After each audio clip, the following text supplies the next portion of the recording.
Husband left wife in labor for party. Her revenge made him cry and beg for forgiveness. The contractions hit Sophia Bennett like waves, crashing against rocks, each one more intense than the last. She gripped the edge of the kitchen counter in their upscale Brooklyn apartment, her knuckles turning white as pain radiated through her swollen belly. The clock on the wall read 8:15 in the evening, and her water had broken 20 minutes ago, creating a small puddle on the hardwood floor she'd been too overwhelmed to clean up. "Brandon," she called out, her voice strained and desperate. "Brandon, we need to go to the hospital now." Her husband emerged from the bedroom, but instead of the concern she expected, his face wore an expression of conflicted annoyance.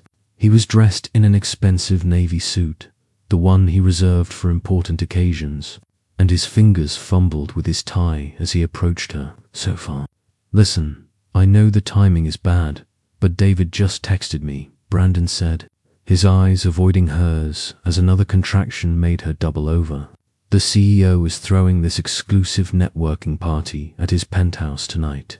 This could be huge for my promotion. Everyone who matters will be there." Sophia felt something break inside her that had nothing to do with labor. She stared at her husband of 3 years, the man who had promised to love and cherish her, and saw a stranger wearing his face. The pain in her abdomen was nothing compared to the ache spreading through her chest. "Are you serious right now?" she managed between gasps. "I'm having our baby, Brandon. Your child is coming tonight, not next week, not tomorrow, right now." Brandon ran his hand through his perfectly styled hair, a gesture she'd once found endearing but now seemed like a performance. I know, but you're a nurse. You know first babies take forever. I'll just make an appearance, shake a few hands, and be back in 2 hours tops. 3 max. Your mum can drive you to the hospital or call an Uber." The audacity of his words hung in the air like poison. Sophia had spent the last 9 months putting his needs first, attending his company dinners despite her exhaustion, smiling through his complaints about how pregnancy had changed her body, supporting his career while putting her own master's degree and administrative ambitions on hold. She had transformed herself into the perfect corporate wife, and now, in her most vulnerable moment, he was choosing a party over her. "My mother is in New Jersey visiting my aunt," Sophia said, her voice eerily calm despite the tears streaming down her face. "You know that. We planned this, Brandon. You promised you'd be here." He checked his watch, an expensive Rolex she'd helped him pick out for his last birthday, and she saw the decision already made in his eyes. "Look, I'll have my phone on. Text me updates, okay? This is really important for us, for our future. That promotion means better insurance, a bigger apartment for the baby." Another contraction seized her, stronger than before, and Sophia had to grip the counter to stay upright. Through the pain, she watched her husband grab his keys, spray cologne, and check his reflection in the hallway mirror. He walked toward the door, hesitated for just a moment, then turned back to plant a quick kiss on her forehead, like she was a child being tucked into bed. "You've got this, babe. You're strong. I'll see you soon," Brandon said, and then he was gone, the door clicking shut behind him with a finality that echoed through the suddenly too quiet apartment. Sophia stood alone in the kitchen, one hand on her belly where their daughter kicked and squirmed, the other reaching for her phone. She dialed 911 with shaking fingers, her voice steady as she requested an ambulance. But even as she gave the dispatcher their address, even as another wave of pain threatened to bring her to her knees, a different kind of clarity was washing over her. This wasn't just labor pain, this was a rebirth of a different kind. Brandon had made his choice, and now, Sophia realized, it was time to make hers. The ambulance ride was a blur of sirens and concerned paramedics, but Sophia remained focused, channeling her nursing training to breathe through the contractions and monitor her own vital signs. They rushed her into Manhattan Memorial Hospital, the same facility where she'd worked for the past 4 years, and familiar faces surrounded her with genuine concern and professional care. Dr. Victoria Sterling, the sharp-eyed director of hospital administration and Sophia's mentor, appeared in the delivery room, still wearing her evening blazer over scrubs. She'd been working late in her office when she heard about Sophia's arrival and immediately came down. "Where's Brandon?" Victoria asked, her tone carefully neutral as she held Sophia's hand through another contraction. "Networking event," Sophia managed through gritted teeth. "CEO's penthouse party. Too important to miss." Victoria's jaw tightened, but she said nothing, simply squeezed Sophia's hand harder. The older woman had taken Sophia under her wing 2 years ago when Sophia had confided her dreams of moving into hospital administration. Victoria had encouraged her to pursue her master's degree, had written recommendation letters, had seen potential in Sophia that others overlooked. She'd also shared her own story, how her ex-husband had resented her ambition, had made her choose between her marriage and her career. The labor progressed rapidly, too rapidly for any pain management beyond breathing techniques and Victoria's steady presence.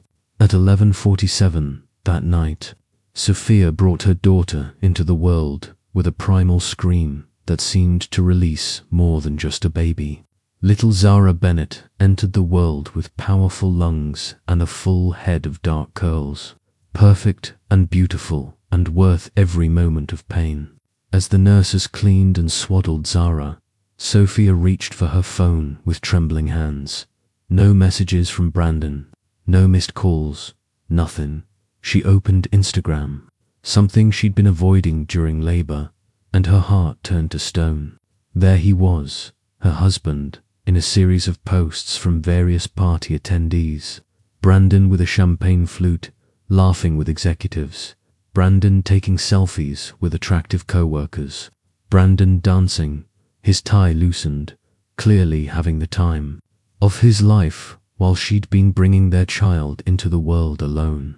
The final post, time-stamped 11:52, showed Brandon with his arm around his boss's daughter, both of them grinning at the camera.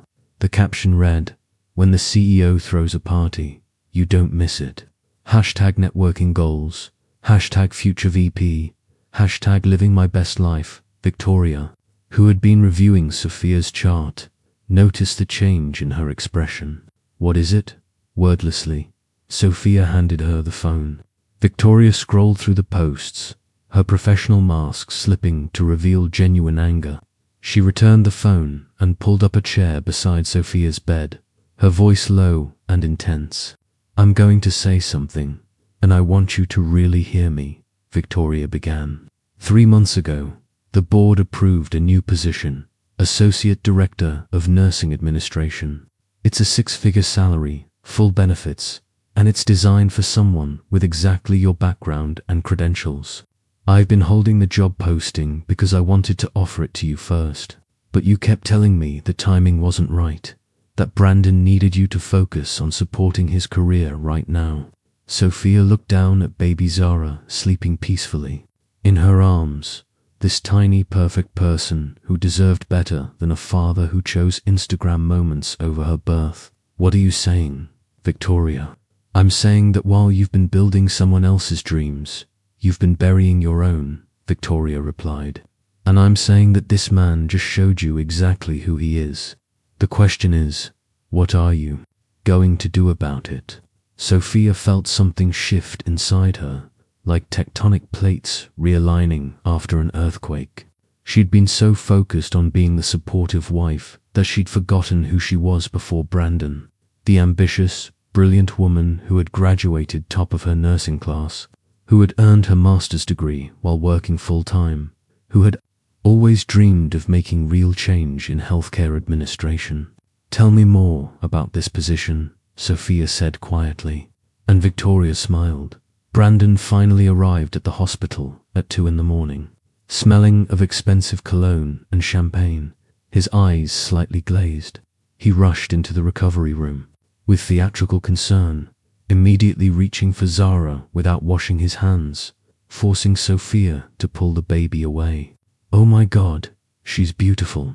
I'm so sorry I missed it, babe, but you won't believe what happened," he started, launching into an animated story about impressing the CEO and getting promises about his promotion. He barely paused to ask how Sophia was feeling, didn't seem to notice her cool silence, too wrapped up in his own narrative of success. Over the next 2 weeks, as Sophia recovered at home with a newborn who barely slept, Brandon's behavior crystallized into a pattern she could no longer ignore. He complained about the baby's crying, interrupting his work calls. He invited colleagues over without warning, expecting Sophia to play hostess despite her exhaustion. He made jokes to his friends about how much pregnancy had aged her, always laughing like it was harmless teasing.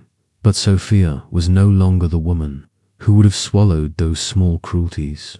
She was planning, preparing, documenting every dismissive comment, every time he prioritized his needs over their daughters, every expense he charged to their joint account for his networking lunches and bar tabs with colleagues.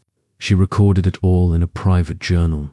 Victoria had arranged for her to work from home part-time, reviewing administrative procedures and policies while on maternity leave, easing her into the new role she'd accepted the day after Zara's birth. The position wouldn't officially start until Sophia returned from leave, but Victoria was ensuring the transition would be seamless. During Zara's nap times, Sophia met with a lawyer Victoria had recommended, a sharp woman named Patricia Chen who specialized in family law. Patricia reviewed the documentation Sophia had compiled and the evidence of Brandon's financial irresponsibility, his prioritization of career over family, and his documented absence during critical moments. "You have a strong case," Patricia said during their second consultation, conducted via video call while Brandon was at work. "New York is an equitable distribution state, and given your separate professional credentials and his pattern of behavior, we can ensure you and your daughter are well protected. But I have to ask, Sophia, are you certain you want to proceed? This will change everything." Sophia looked at Zara sleeping peacefully in her bassinet. This innocent child who deserved a parent who would always choose her, always show up, always put her first. She thought about the associate director position waiting for her, the career she'd deferred for a marriage that had been one-sided from the start. She thought about the woman she'd been becoming before Brandon, and the woman she wanted Zara to see as a role model. "I've never been more certain of anything," Sophia replied. The plan was methodical. Sophia opened a separate bank account and began redirecting her paychecks there. She'd been the primary breadwinner anyway, her nursing salary more stable than Brandon's commission-based income, though he'd always positioned himself as the provider. She gathered financial records, documented the household expenses she covered, and created a clear picture of their actual economic reality versus the image Brandon projected to his colleagues. She also started reconnecting with friends she'd drifted from during her marriage, women who had gently tried to point out Brandon's red flags early on but whom she'd defended him against. They welcomed her back without judgment, offering practical support and reminding her of her own strength. 3 weeks after Zara's birth, Brandon came home excited about a guy's trip to Vegas his colleagues were planning. "It's only for days, and it's great for team building," he said, barely looking up from his phone as Sophia fed their daughter. "You'll be fine alone with the baby, right? You're basically a pro at this mom thing now." Sophia smiled, a smile that didn't reach her eyes. "Sure, Brandon. You should definitely go." She already knew the trip was scheduled for the same week she was planning to file for divorce. Perfect timing, really. He'd be in Vegas, posting about his freedom and fun, while she'd be reclaiming her actual freedom. The divorce papers were served to Brandon at his office on a Thursday afternoon, delivered by a professional process server while he was in the middle of a team meeting. Patricia had timed it deliberately, knowing the public nature of the delivery would prevent an immediate confrontation and give Sophia time to secure herself and Zara. Brandon's first response was a barrage of angry texts and voicemails, oscillating between rage and disbelief. How could she do this to him? After everything he'd provided, didn't she understand he was about to get promoted? This would ruin his reputation at work. What would people think? Notably absent from his messages was any concern for Zara or any acknowledgement of his own behavior. It was all about image, reputation, and inconvenience. Exactly what Sophia had expected. When he finally came to their apartment, escorted by Patricia, who insisted on being present, Brandon tried a different tactic. He attempted tears, apologies, promises to change. He swore the party had been a one-time mistake, that he'd been under so much pressure at work, that he loved her and Zara more than anything. "You left me in labor for a party," Sophia said quietly, her voice steady as she held their sleeping daughter. "You posted on social media while I was bringing our child into the world alone. You've complained about her crying, about how motherhood has changed my body, about how I don't support your career enough. All while I've been recovering from childbirth and caring for a newborn basically by myself. I said I was sorry." Brandon's voice rose, his true frustration breaking through the performance. "What more do you want? You're really going to throw away our marriage over one mistake?" Patricia stepped forward, her voice crisp and professional. "Mr. Mitchell, I'd advise you to speak with your own attorney. We're not here to negotiate reconciliation. We're here to discuss the terms of separation and custody arrangements." The word custody seemed to hit Brandon like cold water. "Wait, you're trying to take my daughter away from me?" "I'm ensuring my daughter has stability and a parent who prioritizes her well-being," Sophia corrected. "You're welcome to reasonable visitation, supervised initially given your demonstrated judgment issues, but primary custody will be with me." Over the next hour, Patricia laid out the terms. Sophia would retain the apartment they'd been renting since she was the primary income source, and her name was the only one on the lease, a detail Brandon had never paid attention to. She would have primary custody of Zara. Brandon would pay child support calculated based on New York State guidelines. The division of assets was straightforward since Sophia had been the one actually building their savings while Brandon had been spending on maintaining his image. What broke Brandon wasn't the financial reality, or even the custody arrangement. It was when Patricia showed him the documentation Sophia had compiled. The evidence of every dismissive comment, every prioritization of his career over his family, every dollar spent on his networking while Sophia covered actual household expenses. It was seeing himself reflected back through the cold lens of documented facts rather than his own self-aggrandizing narrative. "When did you become so cold?" Brandon asked, looking at Sophia like he'd never seen her before. "I'm not cold," Sophia replied. "I'm clear. For the first time in 3 years, I'm seeing our marriage without the filter of hope that you'd eventually become the partner I needed. You showed me who you are, Brandon. I'm finally believing you." As Patricia walked Brandon out, explaining the timeline for his response to the filing, Sophia felt a weight lifting from her shoulders. She looked down at Zara, now awake and staring up at her with dark, curious eyes, and made a silent promise. Her daughter would grow up watching a mother who knew her worth, who chose herself and her child over empty promises, who built a life based on substance rather than image. The reckoning had begun, but Sophia knew this was only the middle of her story. The real transformation was still ahead.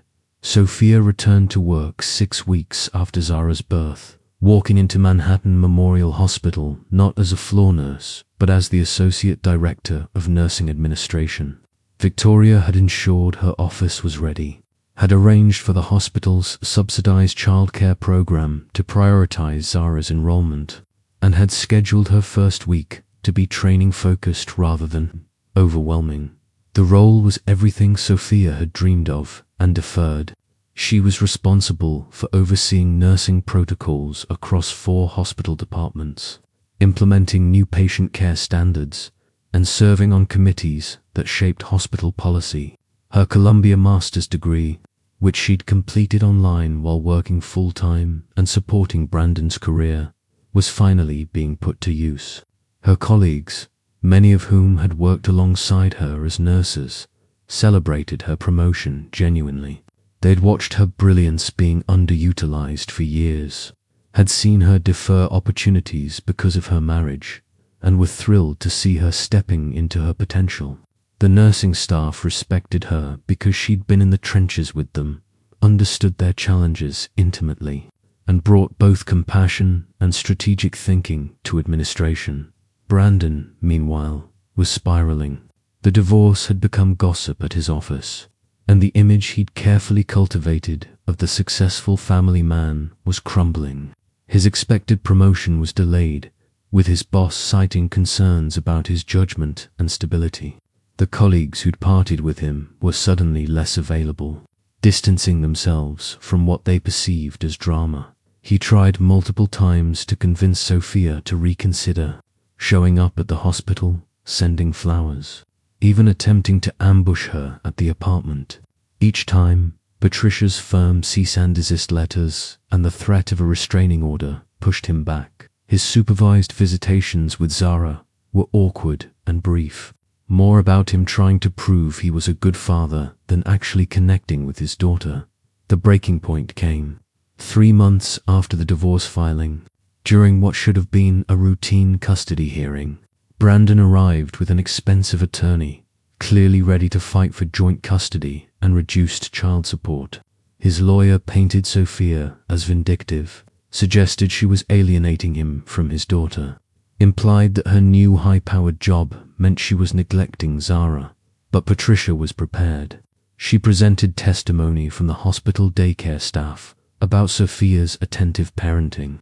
She showed the judge Brandon's social media posts, including recent ones from bars and clubs, contrasted with his claims of being a devoted father. She provided documentation of missed visitation appointments and his failure to pay temporary support on time. The most damaging evidence came from Brandon himself. Under cross-examination, Patricia asked him a simple question about Zara's pediatrician's name, her allergies, her sleep schedule. Brandon couldn't answer any of it. He didn't know his daughter's doctor, didn't know she was allergic to certain baby formulas, had no idea about her routine. "Mr. Mitchell," the judge said, her voice weary, "you're asking this court for joint custody of a child whose basic daily life you know nothing about. The evidence suggests you're more interested in winning an argument with your ex-wife than in actually parenting your daughter." The judge awarded Sophia primary physical custody, granted Brandon supervised visitation to gradually increase only with demonstrated consistency, and set child support at the maximum guidelines suggested. She also ordered Brandon to attend parenting classes before visitation could become unsupervised. Walking out of the courthouse, Sophia felt a strange mix of emotions. There was relief, certainly, and vindication. But there was also sadness for what could have been, for the partner Brandon could have chosen to be but never was. Victoria met her outside, having taken the afternoon off to support her. "How are you feeling?" "Like I can finally breathe," Sophia admitted. "Like the story I was trying to force myself into has finally ended, and I can write a new one." Victoria smiled. "Good, because the board meeting is next week, and I'm recommending you for the director track." "This is just the beginning, Sophia." 1 year after Zara's birth, Sophia stood in her newly purchased condo in a better neighborhood, watching her daughter take wobbly first steps across the living room. The space was smaller than what she and Brandon had rented together, but it was entirely hers, filled with furniture she'd chosen and decorated with photos of her own family and friends. Her career had flourished in ways she'd never imagined. As associate director, she'd implemented a new nurse mentorship program that reduced staff turnover by 30%. She'd redesigned patient care protocols that improved recovery times and patient satisfaction scores. She'd become known in hospital administration circles as an innovative thinker, who combined clinical expertise with strategic vision. Victoria was already grooming her for the full director position when Victoria herself moved up to VP of Operations.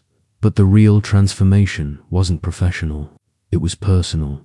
Sophia had reconnected with the woman she'd been before her marriage, the one who'd dreamed big and worked hard and never apologized for her ambition. She'd built a support system of other single mothers, professional women, and genuine friends who celebrated her successes and supported her through challenges. She'd learned to prioritize her own well-being alongside her daughters, understanding that Zara would benefit most from a mother who was fulfilled and healthy rather than martyred and resentful. Brandon had slowly, painfully begun to grow up. The reality of losing his family had finally penetrated his self-absorption. He'd completed the court-ordered parenting classes and had started showing up consistently for his visitation time. He'd stopped trying to maintain his unsustainable lifestyle and had moved into a modest apartment he could actually afford. He'd even started therapy, something Sophia only knew because he'd mentioned it during a custody exchange. Not to impress her, but simply as a statement of fact. Their interaction would never be warm, but it had become functional and focused on Zara's needs. Brandon was learning to be an adequate father, present if not exceptional, consistent if not inspiring. It wasn't what Sophia had once hoped for, but it was enough. Zara would have both parents in her life, and that was what mattered.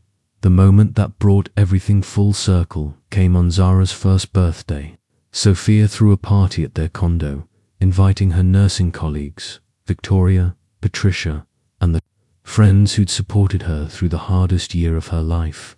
It was intimate and joyful, filled with genuine warmth and celebration. Brandon arrived for his scheduled hour with Zara, bringing an age-appropriate gift he'd clearly researched rather than just grabbing something expensive. He was awkward around Sophia's friends, aware of being the villain in their version of events, but he focused on Zara, sitting on the floor to play with her, genuinely engaged. Before he left, he asked to speak with Sophia privately on the balcony. She agreed, curious but cautious. "I know I can never make up for missing her birth," Brandon said quietly, looking out at the city lights rather than at her, "or for how I treated you during our marriage. I was so caught up in this image of who I thought I needed to be that I destroyed the actual good things I had. You deserved so much better than what I gave you." Sophia was quiet for a moment. "Thank you for saying that. But I didn't need you to validate my worth, Brandon. That was the whole problem. I was waiting for you to see me when I should have been focused on seeing myself clearly." He nodded, accepting the truth of it. "For what it's worth, I'm proud of you, of everything you've accomplished, and I'm sorry. It took losing you for me to start becoming someone worthy of being Zara's father." After he left, Sophia returned to her party, to her daughter giggling in Victoria's arms, two friends toasting her success and resilience. She thought about the woman she'd been a year ago, alone in labor, abandoned and heartbroken. That woman had been at her lowest point, but she'd also been at the beginning of her greatest transformation. She'd wanted revenge, and she'd gotten it. Not through cruelty, but through living well, through choosing herself and her daughter, through building a life so full and rich that Brandon's absence wasn't a loss, but a liberation. The best revenge, she'd learned, wasn't making him cry or beg for forgiveness. It was becoming so completely and authentically herself that his opinions simply stopped matter. Sophia picked up Zara, holding her close as her daughter grabbed at her necklace with tiny, determined fingers. "We're going to be just fine, little one," she whispered. "Better than fine. We're going to be extraordinary." And as her friends laughed and music played and her hard-won life unfolded around her, Sophia knew with absolute certainty that it was true. The end.